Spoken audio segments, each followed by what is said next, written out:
Dahil ilang months time tingga, napag-isipan ko na magtayo ng small business na tindahan. Kaya ipapakita ko sa inyo.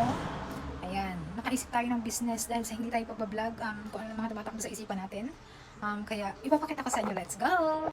Ayan, dahil makalat ang bahay, tayo ay may calculator, may ballpen and papel. Ayan, dahil nagko-compute tayo ng dapat computein, mga paninda, magkano magagastos, ganyan. Kaya ipapakita ko sa inyo ang maliit kong small business. Nakakahiya man ipakita kasi kakaunti pa lang ang ating paninda, pero konti-unti natin lalagyan ang ating paninda. Okay, let's go!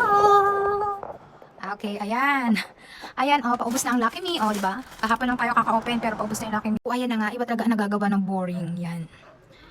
Napakamahal ang bilihin, pero kailangan natin maghanap buhay kahit papano. May mga pambayad tayo sa mga tubig, ganyan. Kailangan natin tumulong, kailangan natin palaguin ang ating hawak na pera. So, ayan, papaikutin natin yun ng papaikutin. Parang ikaw, pinapaikutin ng asawa mo, hindi mo alam, joke lang.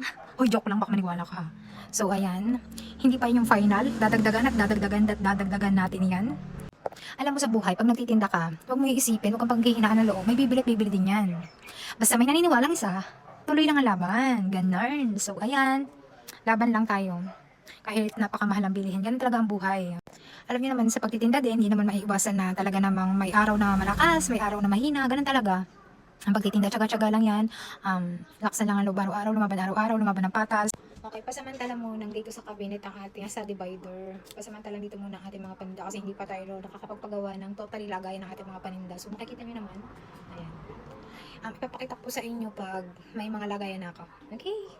At ayan nga, di ba magtitindahan nga tayo? May tindahan na tayo, ano mong tindahan? May tindahan ka na. May nagustuhan ako sa Shopee na parang cash box. So ito, nagandahan ako, lagayan ng mga perang patinda. Para nakasafety ang mga lahat ng ating mga pinagbilhan dahil hindi nila ito baka-open yung mga password yan. Ang ganda, nakita na ko. Okay, papakita ko sa inyo loob. Ito yung mga barya dito. Tapos yung lalim nito ay yung mga buhok. Ganda. Pag may tindahan kayo, pumili kayo sa Shopee, mura lang siya. Okay. Ayan. Tapos sa ilalim ay okay. Talaga ng buo, tapos kapag maraming mga barya mo, dito mo siya ililipat. Ganun. Basta nakagandahan ako.